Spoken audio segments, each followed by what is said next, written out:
You know, they say that if you don't know where you're going, any road will get you there. And that's what I want to talk to you about today is how do you plan your course? How do you chart that course? And really, what is the reason behind why you do what you do? And many people don't think about this. It's pretty common for people to go through life and really just kind of do what everybody else has done or what their parents told them to do or what society expects from them. But they've never stopped to think about why. What is the why behind why they do what they do? And I think for many people, it's not an exercise that they've ever gone through. And so I want to encourage you to go through this process. And here's how it works. Everyone has things that are important to them, but try and figure out what your top 5 or 10 things are that are most important. It might be your family, it might be your finances, it might be your sport, whatever it might be. There's going to be different things that are important to you. Okay, but try and pick the top 5, let's say. And so they may be, I want to own my own home. I want to have a healthy family. I want to have lots of money. Whatever it might be that's important to you. And then I encourage you to take, 10, 15, 20 minutes, 30 minutes, however long it is, to actually ask yourself why those things are important to you.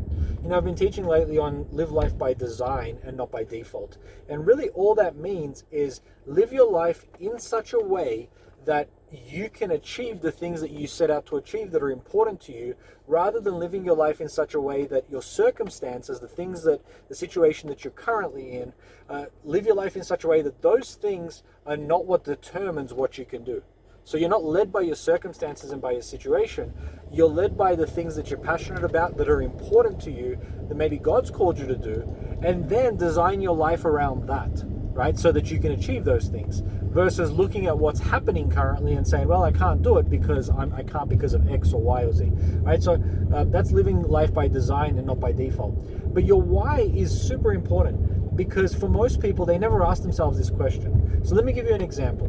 Let's say that one of the things that you're really passionate about is owning your own home. And I talk to a lot of people about real estate. So they'll say, I want to not just buy a home, but I want it fully paid off. And so I start to dig and say, okay, well, why do you want it paid off? Why is a home important to you? Well, I really like to have a home. I think it's a good investment. Yeah, okay, great. But why, why, right? So you keep asking why. Well, I think, having a home gives you security. Okay, so talk to me about that. What do you mean by that? Well, it's important to have security because, I have a family and I want to make sure that they have a place to stay, and I don't really feel comfortable if I was to rent, or anything like that, because if something was to go wrong, I would feel insecure. Okay, but why is that? And then you keep digging, right? And what you get to is, when I was a kid, my family went bankrupt. My dad lost his job. They went bankrupt and they lost their home. And when they lost their home, it tore our family apart. And I never want that to happen to me, right? That's a story you may hear. So what they're really saying is, by owning a home, I feel safer. I feel like I can control things better. And I feel like my family is not likely to be torn apart.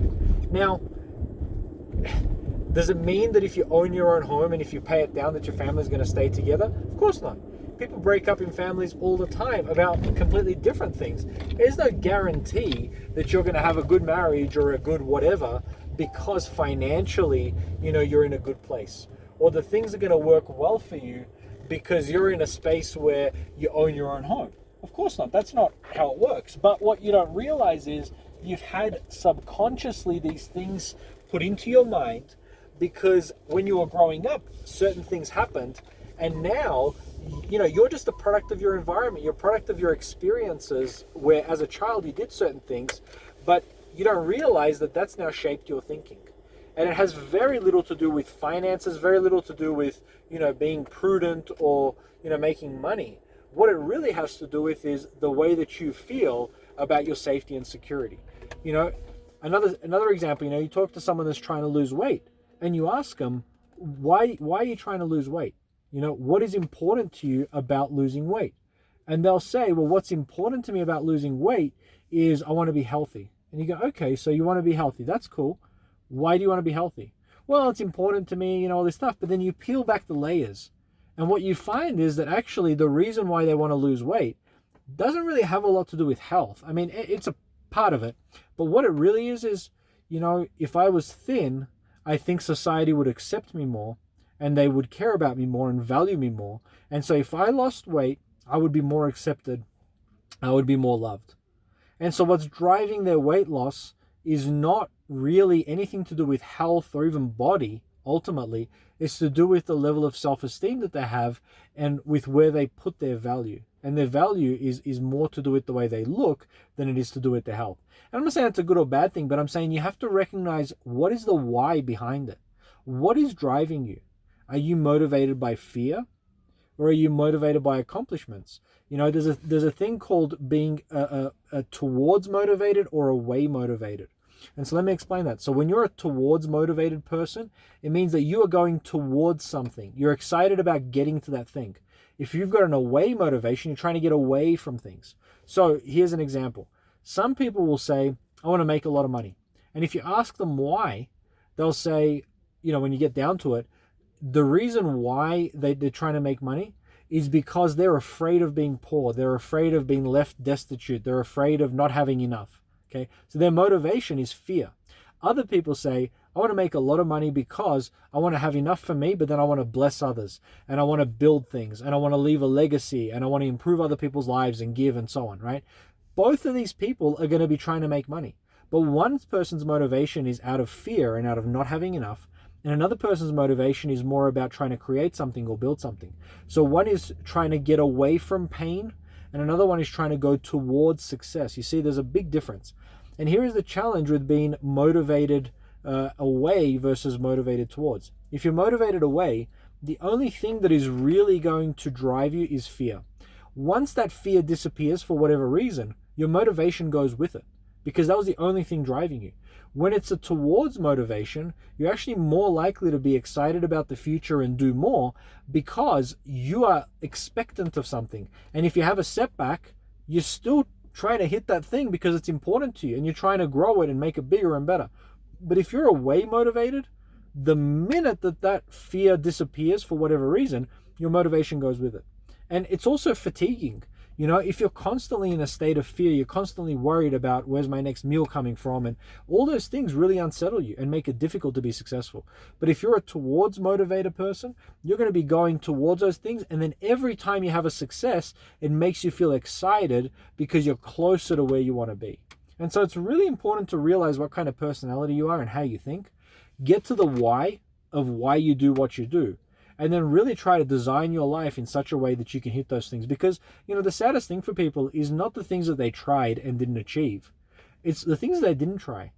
It was being afraid of other people's opinions. It was being afraid of failure or loss. And then they never ended up doing that thing because they were afraid. But you know what? Over time, those fears disappear, but so do the opportunities. And you'll get to a stage of your life where you're 50, 60, 70, 80, however old, and you look back and go, man, I wish I had the courage to do that thing. I wish I would have just taken that chance. And now I'm too old, or the time has passed for whatever reason, I can't do it. And then you end up living with regret. And I think it's really sad for many people because they will end up regretting things that they could have done or they should have done if only they wouldn't have let fear get in the way. And so this video, I know it's slightly different, but ask yourself why. Why do you do what you do? Try to get to the root cause of it. Don't just sit on the surface level, but really ask yourself, why do I do what I do?